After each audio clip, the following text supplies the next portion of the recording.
Good morning. It's 2025. Happy New Year upon you. 6:22 in the morning, January 1st, here in western Iowa. All right, we have some new information. That's right. Yesterday, the National Weather Service sent out a new prediction for the month of January. So this is updated yesterday. And here's where we're looking for our below average temperatures. The best chance for that, and that's northern plains through the Midwest and especially the East Coast, with the exception of the northern New England area. Otherwise, we're looking at above average temperatures. Texas up to the northwest and the west. We'll see how that plays out.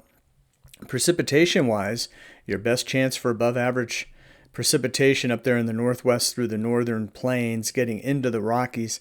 And up there in northern New England, below average rainfall, kind of a La Nina thing for the south, especially the southwest and south central.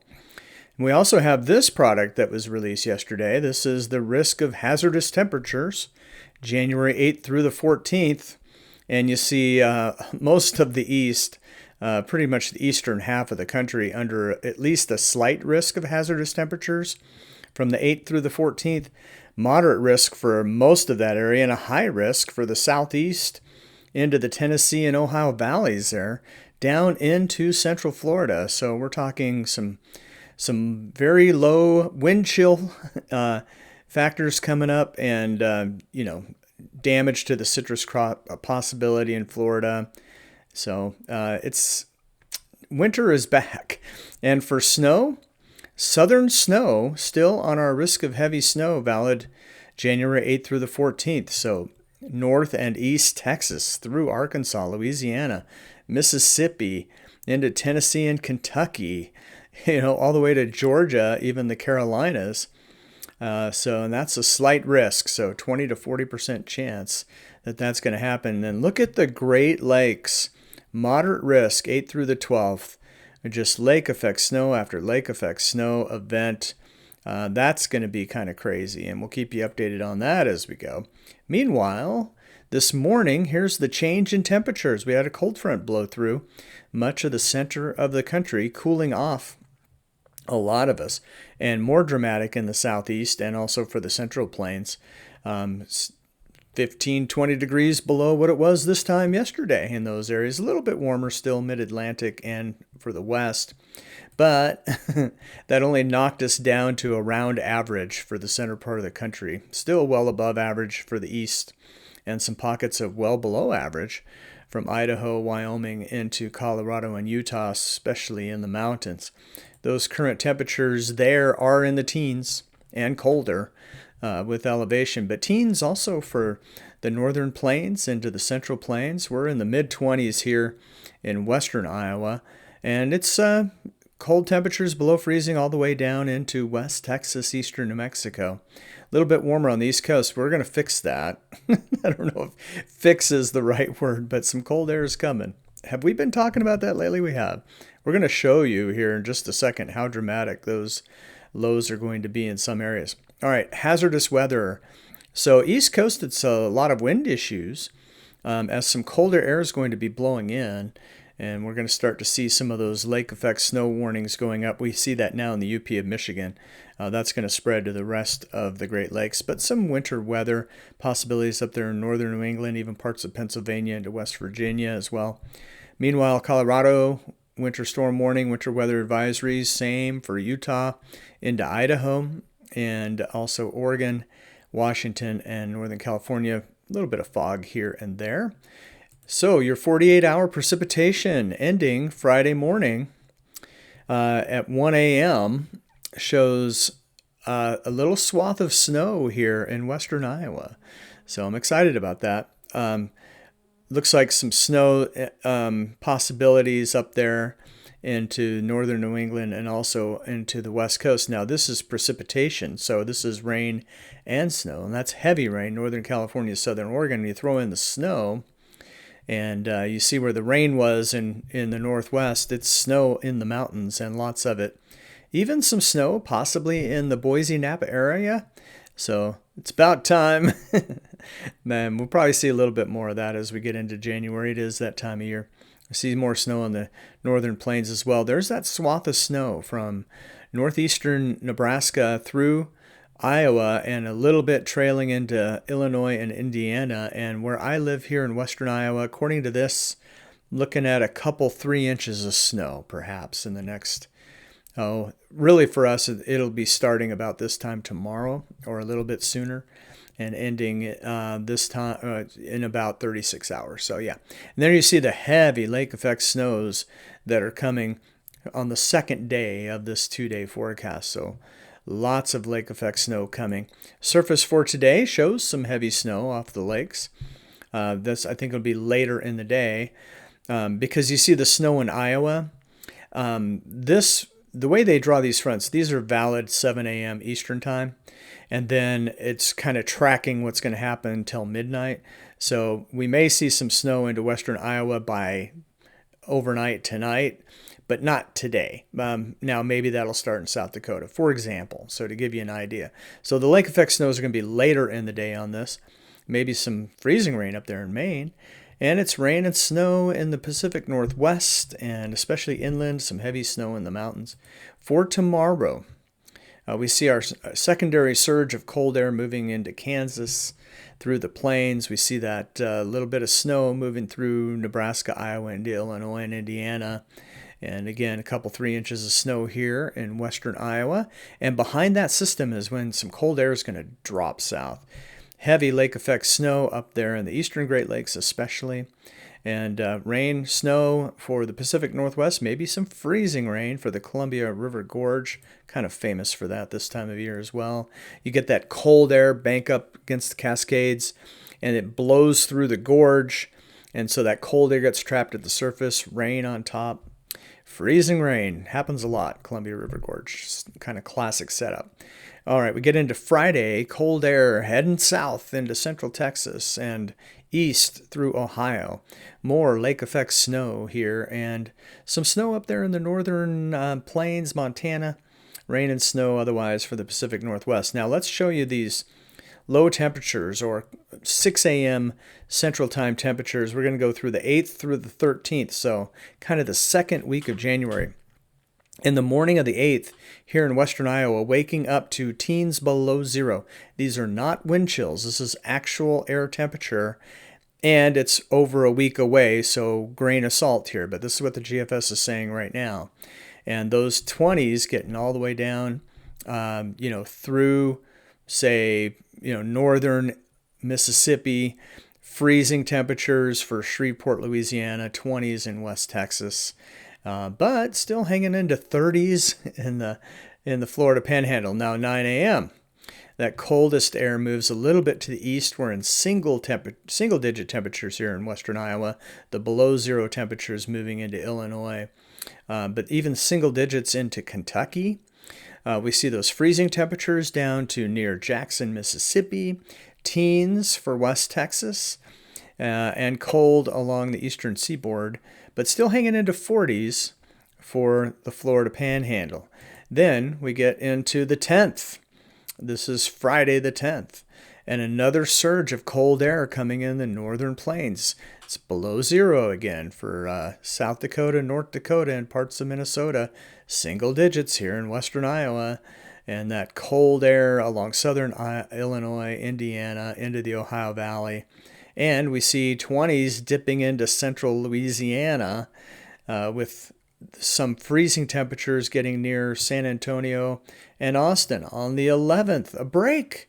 What? It's warming up for parts of the plains and the southeast, but hanging on to the cold air here in western Iowa, still single digits at 6 a.m. on the 11th. And then the 12th, here comes another surge of cold air.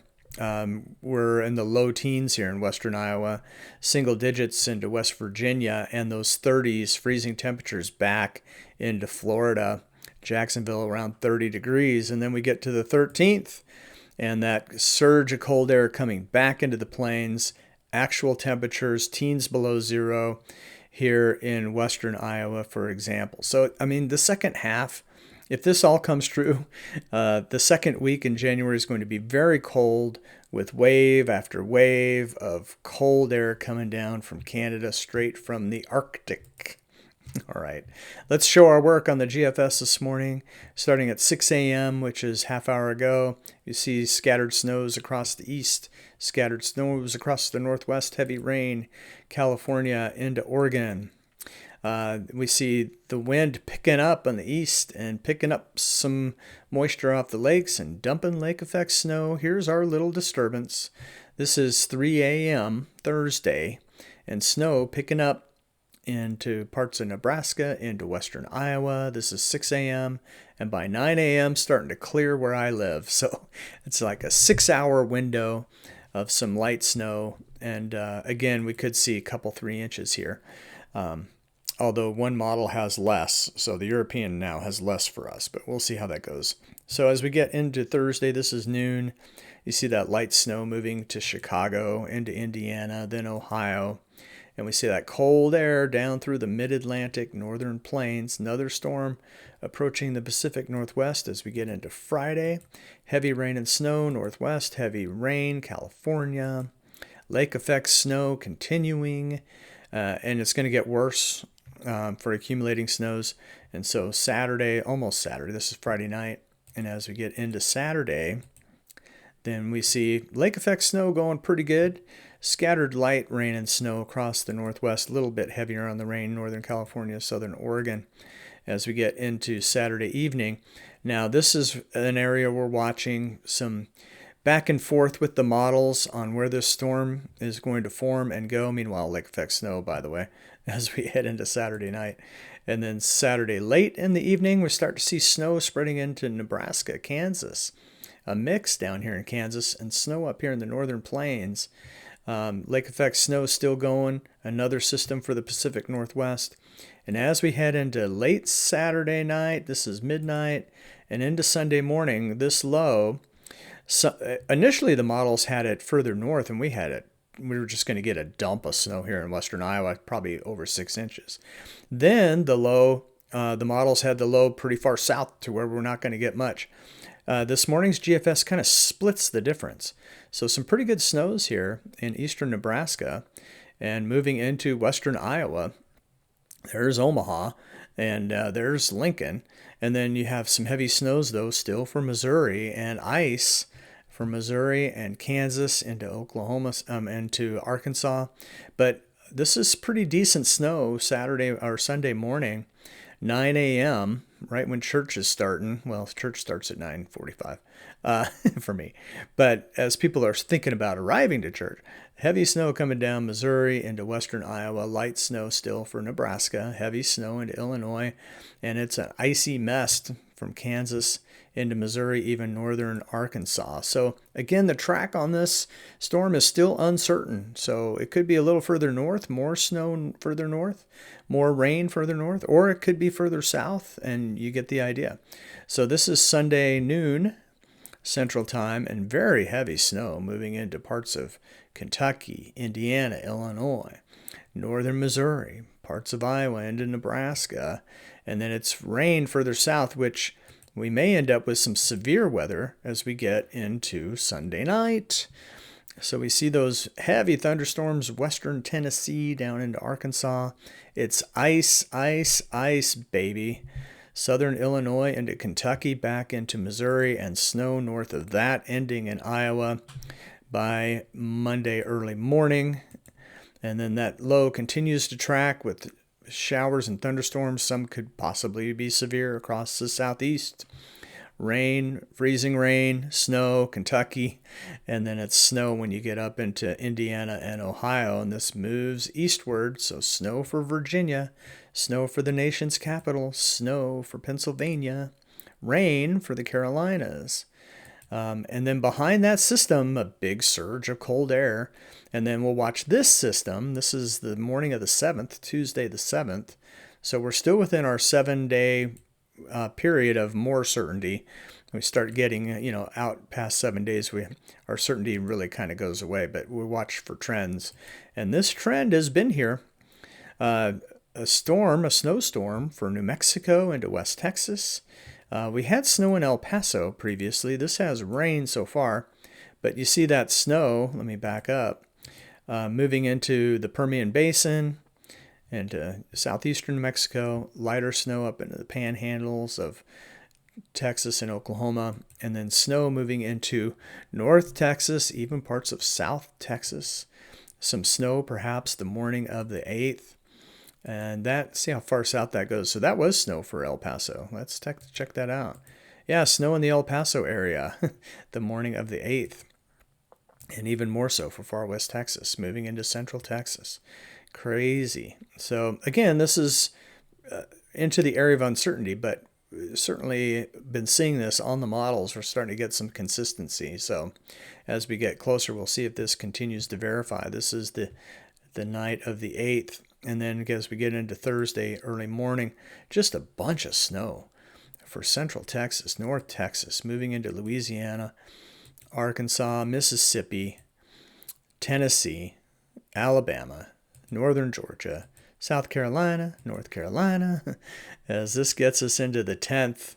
And look how far south that cold air is going behind that system. So something to look out for. We'll keep you posted as we go, but definitely winter for even the south. Looks like a good bet. Exactly how it plays out, well, the details will reveal themselves as we get closer. But just a reminder, 8 to 14 day temperatures, below average eastern 2/3 of the country, and much below average. Technically, this map means a very good chance of below average, but much below average, especially for the southeast and up to the Great Lakes. And then precipitation-wise, I'm surprised the Great Lakes lake effect snow is not showing up on this, but northern plains into the central plains along the eastern slope of the Rockies, best chance for above average precipitation from January 8th through the 14th. So a lot still to figure out the details as we move forward, but I mean, cold January looks like a lock at least through the first 2-3 weeks. And as we get closer, we'll start to see further out in time. That's how it works. It's hard predicting the future, but man, we have some great tools that we didn't have 20 years ago.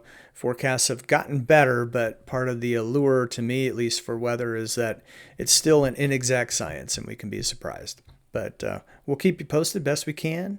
Happy New Year, and thanks for tuning in. The Weather Mike. We'll see you tomorrow.